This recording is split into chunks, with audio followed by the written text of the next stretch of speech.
Oh hey, we read books. Sorry it's been so long since I've made a video. I feel like a bad channel manager, but a lot's been going on with me. For instance, this doesn't look familiar because I moved to Portland.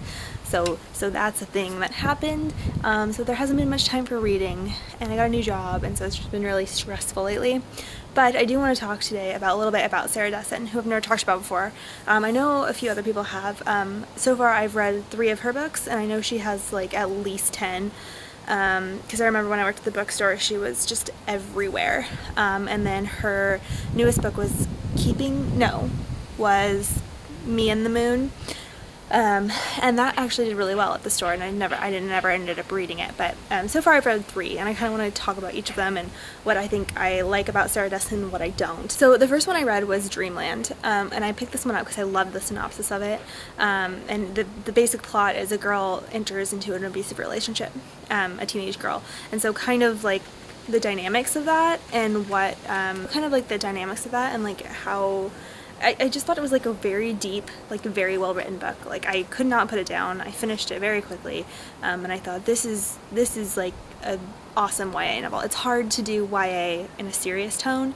Laurel Halls Anderson does a really good job of it, and I think Sarah Dessen does too. And it's one of the things I wish she'd kind of stick to rather than lighthearted novels, because I'll get to those in a second. So the second Sarah Dessen book I read was Keeping the Moon, which I did not like. I couldn't get into it. I didn't care for the characters. It was just something that I didn't care for altogether.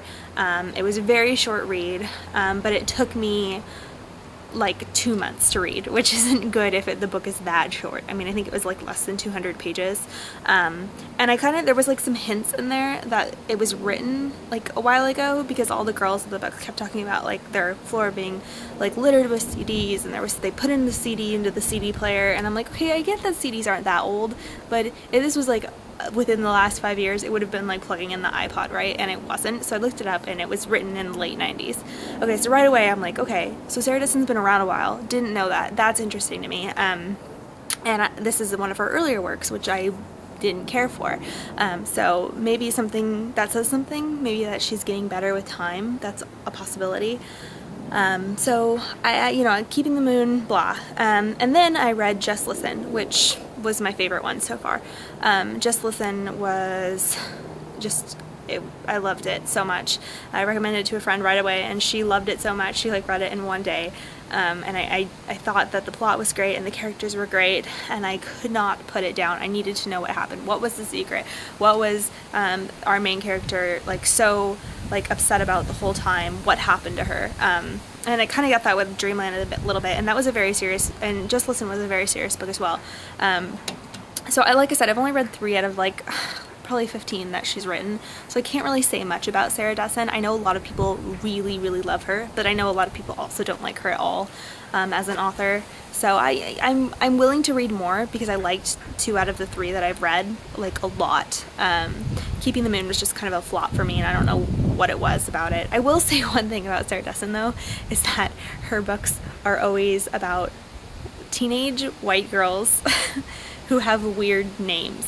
Like, in Keeping the Moon, the girl's name was Nicole, but she made everyone call her Coley, which I've never heard before. And then I think there was like a Rory and like a few other like just really like strange names or weird nicknames. Sarah Dessen was trying too hard to make her characters unique because they weren't enough to begin with or something. I don't know what she's trying to make up for there, but so that's kind of where I'm at with Sarah Dessen. I'm definitely going to be reading more of her, so I hope to have more positive reviews on her. But I don't know, what do you guys think? I know, like I said, it's either love Sarah Dessen, hate Sarah Dessen. I'm seriously in the middle right now. I have not decided yet. I'd like to read more of her books and look at what time they were written in and kind of see if I'm right about like her just getting better with time.